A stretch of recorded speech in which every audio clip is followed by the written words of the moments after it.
guys, and welcome back to the Diabesties channel. Jazz over here, and today we are going to be talking about diabetes, but not about type 1 diabetes. I want to share with you what's happened to me a couple of weeks ago and just keep you up to speed about this condition called DI.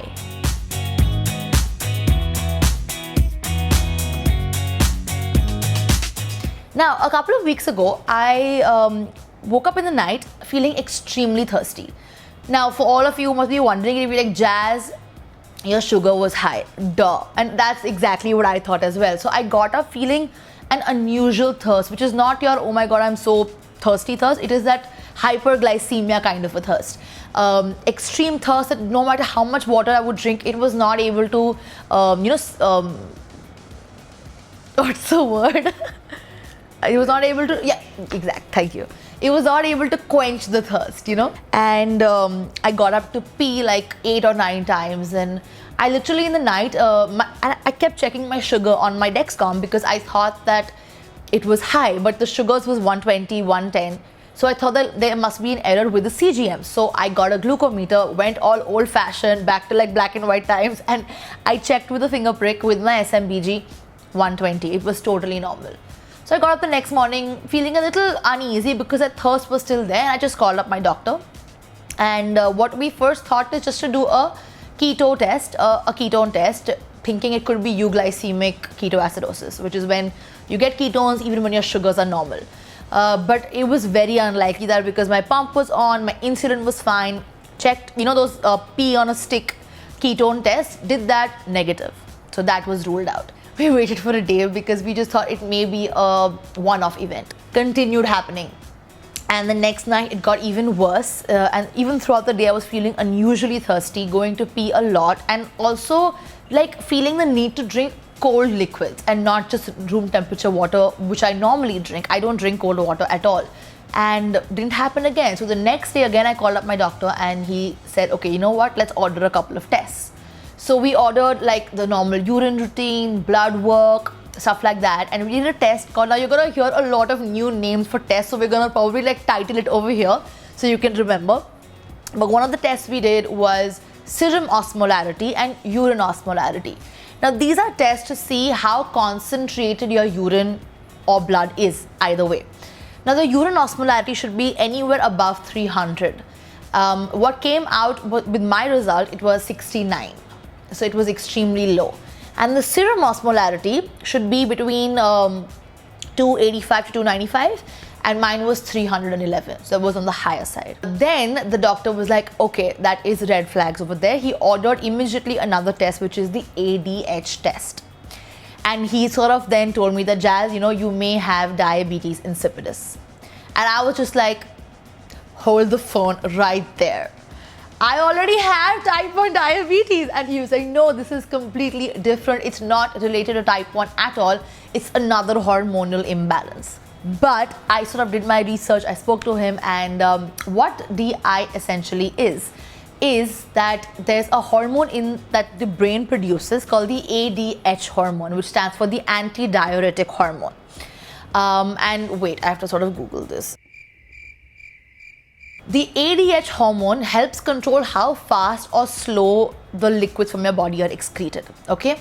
Now, it's produced by the pituitary gland in the brain, it's stored. It's produced by the hypothalamus and stored in the pituitary gland. One of those. I know those both parts of the brain are involved. I'm not a doctor. But something can happen and your brain either produces less of it or it produces none of it, which is what causes this lack of control in terms of your liquid secretion. So you pee a lot more. Those are all the symptoms for DI. So then the next step came, and the ADH report came, and it was lower than normal, what it should be. And we had to do an MRI to confirm whether the pituitary gland was affected. So what are the different types of DIs, right?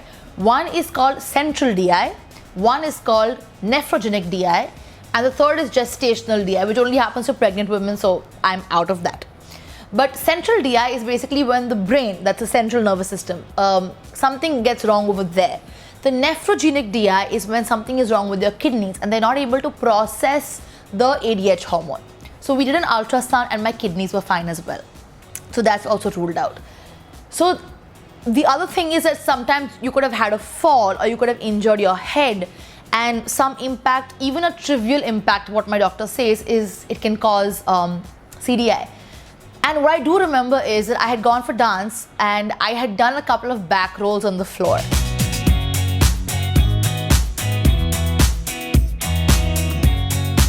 But I don't know if those back rolls were enough to cause this kind of a hormonal shift. He says it's possible, it could be possible, we don't know. It can also be autoimmune. So knowing my history with autoimmune diseases, you know, it's a safe bet, I think, I don't know. But what this basically means is ADH hormone, insulin hormone, both are not produced by your body. So you have to take it externally. So ADH, or otherwise known as vasopressin, has what the man-made synthesized version is called desmopressin. And desmopressin you take either through an injection form or through a nasal spray form or through a pill, like a pill. So I take the nasal spray of desmopressin thrice a day to maintain that hormone. It's just like T1, you know, you gotta take a hormone externally. So this is the desmopressin nasal spray, and what you do have to do is you gotta shake it, take it out, and then close one of the nostrils, insert it and spray it in, and then slightly breathe in so that it goes into your bloodstream, nasal cavity, whatever. But this basically makes me not die of thirst. We're hoping that it could be a temporary thing. I'm not sure if it is, but even if it's not temporary, it's not that big of a lifestyle adjustment. Yeah, I just need to keep this spray with me the same way you keep insulin. DI is actually very, very rare, and DI and DM together is even rarer. And yeah, that is for people who did not know what DI is. It's diabetes insipidus. That's good. Grey's Anatomy lesson for you all for today. But if you have any questions, please leave a comment down below. I would love to answer them. And I will keep you updated on what my progress with DI is. And as always, stay super type 1 of a kind, and I will see you again in the next video.